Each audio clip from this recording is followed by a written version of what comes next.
Чемпионат России по альпинизму завершился. За лидерство в турнирной таблице боролись лучшие скалолазы страны. 15 команд, больше 40 участников. На протяжении 18 дней покоряли горный массив Гайком высотой более 3000 метров.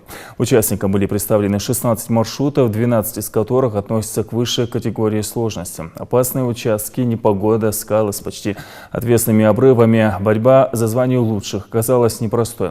С церемонии закрытия чемпионата репортаж Тамерлана Хамхоева.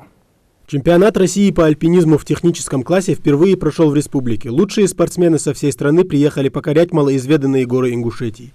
За те дни, что вся большая команда участников и организаторов чемпионата провела друг с другом, республика уже успела стать для них родной. А коллеги, с которыми они жили бок о бок в одном лагере, больше, чем просто товарищи по увлечению. На самом открытии чемпионата первым слово взял глава Ингушетии, который отметил особую значимость этого турнира для нашей республики. Дорогие друзья, мероприятие масштабное, но меня, как главу республики, беспокоит безопасность, в первую очередь, участников процесса. Поэтому я понимаю, что соревнования – это стимул, стремление стать первыми. Но давайте мы договоримся сегодня. Главное – участие. И как бы вы ни стремились, если есть угроза безопасности и здоровью, не лезьте. Будьте добры, спокойно подняться, спокойно спуститься.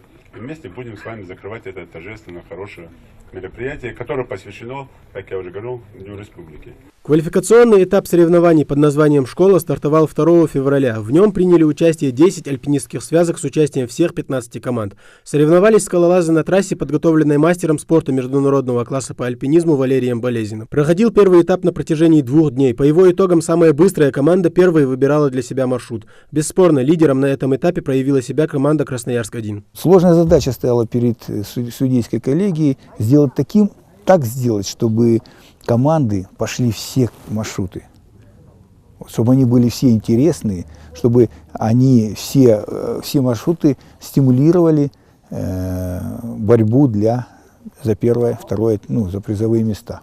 И это получилось. 16 маршрутов, 12 первопроходов. За прохождение каждого начислялось разное количество баллов в зависимости от сложности участка. На прохождение второго заключительного этапа командам отводилось 15 дней. Среди участников чемпионата были как опытные альпинисты, так и те, кто увлекся покорением горных вершин не так давно. Команда из Ставрополя участвовала в чемпионате страны уже в 4-й раз, но фаворитами ребята себя не считали. Свой маршрут под названием «Дора» они прошли за 4 дня. За несколько дней до окончания чемпионата произошла смена лидерских позиций. После прохождения первых маршрутов самую высокую строчку турнирной таблицы заняла команда «Санкт-Петербург-1». Ребята прошли свой маршрут под номером 13 за 23 часа 38 минут. Их ближайшие преследователи Красноярск-1 прежний лидер. Команда прошла маршрут категории 6А за 24 часа 48 минут.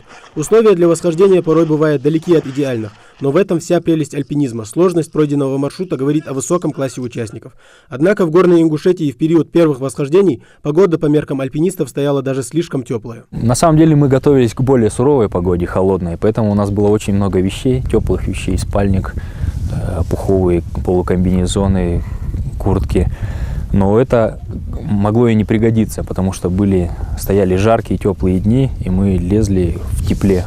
После спуска с вершины первым делом альпинисты думали не о том, на каком месте они расположились в турнирной таблице. Важнее поесть и поспать. А для этого в лагере все было обустроено. Столовая с домашней едой, где альпинистов иногда баловали и изысками ингушской кухни. А также уютные палатки, в которых можно было отдохнуть после спуска. Тем более эту картину дополняет еще и красивый горный пейзаж. Я еще такого быта на мероприятиях такого уровня вообще не наблюдал. То есть лучше, чем в альп-лагерях большинства. Поэтому восстанавливаться тут просто как на курорте. Однако не для всех участников восхождение складывалось удачно. К примеру, достаточно успешно стартовала команда «Бурятия-2». Однако после 15 часов подъема одному из альпинистов стало плохо, и восхождение пришлось завершить. Это одна из составляющих альпинизма, ведь предугадать, с какими трудностями придется столкнуться при подъеме, практически невозможно. В целом весь день отработали нормально, прошли 7 веревок за день. И спустились на 2 веревки ниже, на полку. Переночевали, и утром возникли проблемы у одного из участников со здоровьем. Зашел в палатку, увидел, что парню плохо. И приняли незамедлительное решение спускаться. Погода в горной части республики в последние несколько дней чемпионата гостей особенно радовала. Если условия для прохождения маршрута легкие, то подниматься нет никакого спортивного интереса, по словам организаторов. Наступила наша настоящая альпинистская погода. Мороз, снег, все атрибуты альпинизма настоящего. 18 февраля в Локи-Арымхи состоялось торжественное закрытие чемпионата и вручение наград победителям и призерам. Прежде чем объявить результаты соревнований, организаторы и судейский корпус во главе с директором чемпионата поблагодарили руководство республики и всех, кто принимал участие в подготовке к чемпионату, и вручили именные грамоты. Давайте поаплодируем вот этим людям, которые нас кормили, возили на автомобиле, вот, сделали все необходимое, они были рядом с нами все эти дни. Спасибо вам большое. Некоторые команды и не ожидали, что заберутся так высоко в турнирной таблице. Одна из них, команда Санкт-Петербург-3, завоевала 3-е место с призовым фондом в 100 тысяч рублей. Это первый крупный турнир для ребят, и в дальнейшем они надеются, что победы также не обойдут их стороной. Впечатления от соревнований и пребывания в Ингушетии у них самые положительные. Это новый район для нас, и мы были потрясены гостеприимством Ингушетии, в первую очередь людей. Так тепло нас еще нигде не принимали, мы были очень тронуты. Второе место и призовой фонд в 120 тысяч рублей взяла команда «Красноярск-1» под руководством Валерия Болезина. Альпинисты настраивались на победу и готовились соответственно. Но это спорт, побеждает сильнейший. Команда надеется взять реванш в следующем году. В альпинизме нету шага назад, любое восхождение – это награда. Да, то есть я считаю и я горжусь тем, что мы с хорошей командой, с дружественной. Мы дружим не только в горах и в жизни, и в городе. Совершили новый маршрут, проложили на вершину Гайкон, сложнейший. И, наконец, первое место с призовым фондом в 150 тысяч рублей за командой Санкт-Петербург-1. На протяжении турнира ребята держались на лидерских позициях, не позволяя себе расслабиться. Весь труд воздается, как доказательство верхняя ступень пьедестала почета. Альпинисты будут стремиться к новым высотам, а пока можно и отдохнуть после триумфа. Соперники у нас были более чем достойные, они намного более опытные, те, которые второе место заняли команды. И команды, занявшие 4-е и 5-е места, они очень опытные команды. Высшей наградой в альпинизме был удостоен и президент Федерации альпинизма Ингушетии Весан Юсупов. Весан Алиевич приложил немало усилий, чтобы чемпионат в Ингушетии состоялся, и огромную часть организационных вопросов решал лично. Вручал награду один из самых авторитетных альпинистов России Владимир Шатаев.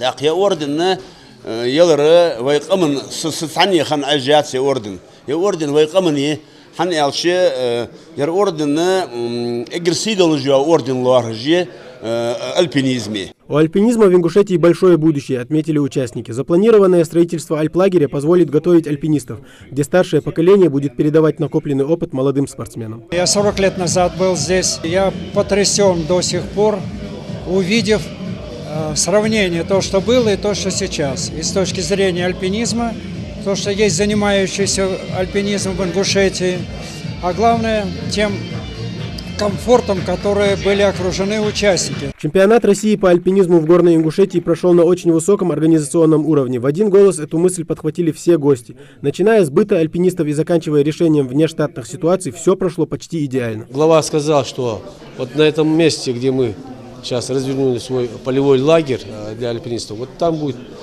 построен лагерь, заложили капсулу. Развитие этого вида даст такой новый импульс в развитии спорта в направлении альпинизма в республике.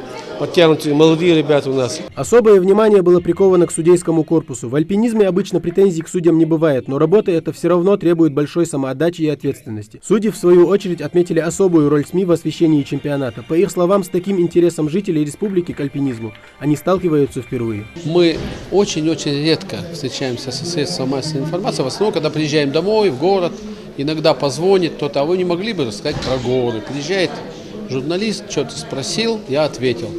Здесь все вживую. Это впервые вот так. Вживую. Съемки идут прямо под горой. Летает этот аппарат. Саша Яковенко говорит, я лезу, сзади что-то жужжит. Думаю, наверное, камень летит. Вжался в скалу. Ничего нет, не падает. Коптер, он снимает. Журналисты, которые приезжали к нам снимать, я чувствовал, что это искренние вопросы. Людям просто интересно. А уже в мае Ингушетия будет принимать еще один чемпионат по альпинизму, но уже в скальном классе. Гостей и организаторов ждет не менее радушный и теплый прием. А жители Ингушетии смогут понаблюдать за развитием нового вида спорта в республике. Тамерлан Хамхоев, Исмаил Гатагажев, Хаваш Гойгов, Магомед Урусханов, Новости 24.